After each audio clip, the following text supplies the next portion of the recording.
So I look around a collection of people in this room and organizations represented as you're thinking about these ideas of connecting personal media, the people's voice, collective action, policy, thought leaders. How is it going to, where do you, give us some examples of where that's coming together, or where you see perhaps in a way very different, are the thought leaders going to emerge in different ways in this case?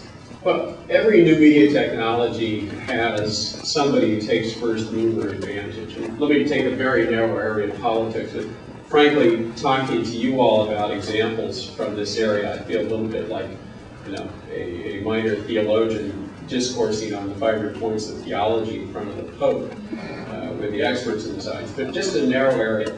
LBJ, we know that John Kennedy was the first telegenic president. And if Richard Nixon had had plastic surgery, maybe he would have had a chance, but it didn't work with TV. The other one we don't know is LBJ got his launch in the 1950s using the then newfangled technology from the Korean War, helicopters. He was the first politician to use a helicopter to jump around to all the areas in Texas, and that's how he won his first real office. Was being everywhere, literally, because of helicopters. We're still waiting for the first cybergenic candidate. Lord knows it was not Al Gore, and it ain't John Dean, and it ain't Hillary Clinton, who is apparently, and it shows all signs of being pathologically allergic to computers.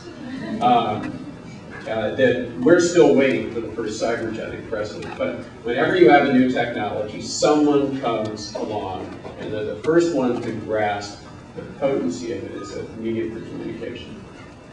It seems to me as well, from what you've been saying, that a lot of the power of these new technologies and these media come actually from what might be considered unintended consequences. And both of you have written and blogged and talked about the new literacies, or invention and disinvention, which I think is a fabulous concept. Where are the surprises likely to come from as you look out about this? You're right, we've probably got all the examples in the room. Constant collective argument.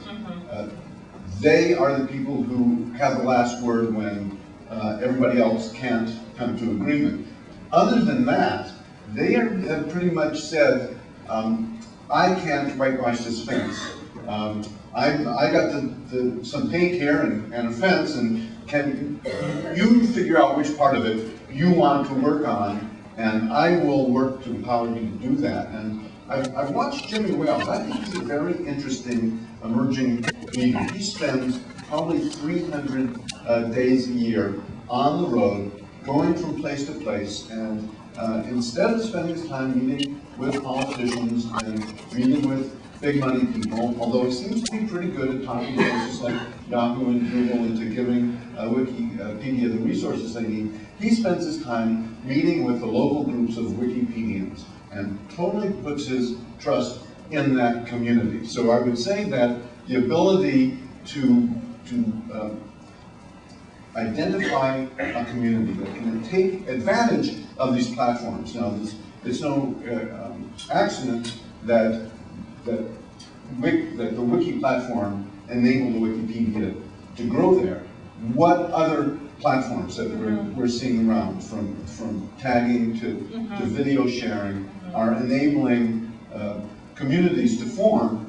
Can you go out and empower those communities to, look, here's a fence, I will help you solve some of the problems that you can't really have complete collective decision making. There needs to be some residue of hierarchy in order to have not break down. But that residue of hierarchy can be pretty small if you have a lot of other mechanisms that enable people to make decisions. We're seeing this really interesting experiment that's happened once, now happening again on the Omidyar network, with Omidyar saying, here's some money. The first time it was $25,000, now it's $50,000.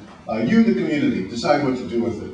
It was pretty chaotic because there's no decision-making mechanism there, and so there's not even a decision-making mechanism for making decisions.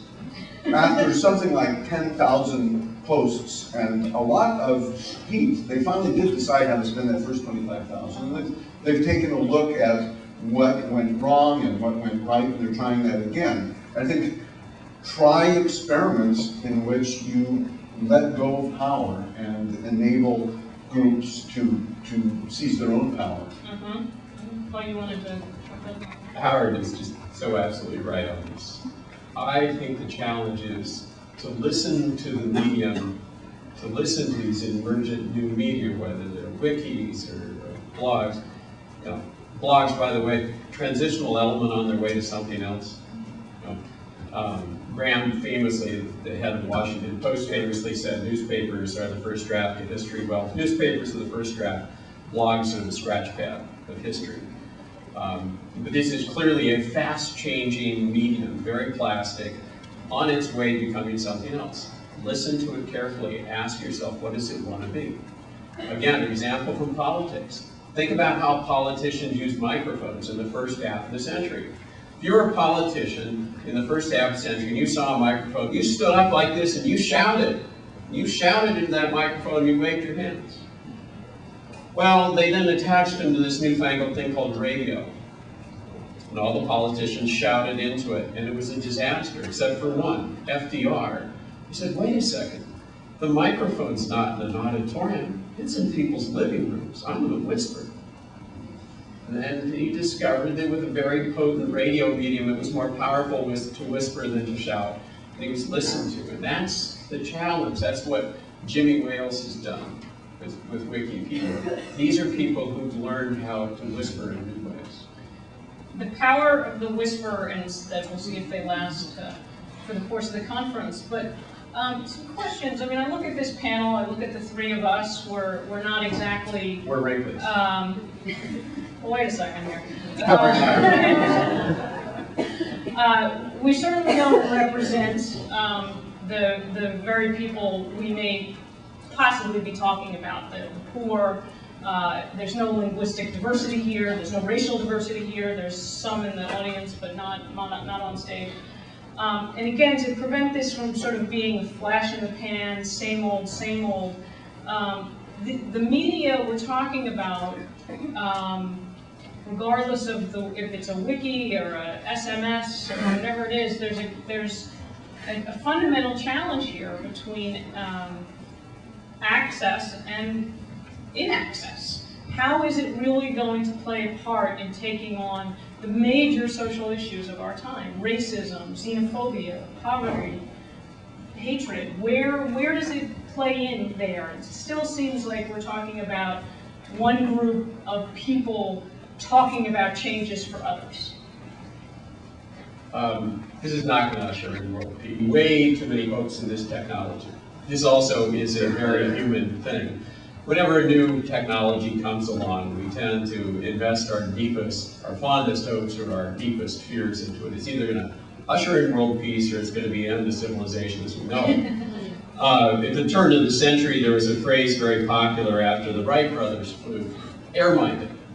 And air-minded was a shorthand for the realization that when you were up in an airplane, you couldn't see national borders. And so everybody concluded that airplanes would bring in world peace because a high view from the airplane would make people understand about petty human affairs and that we'd all get along.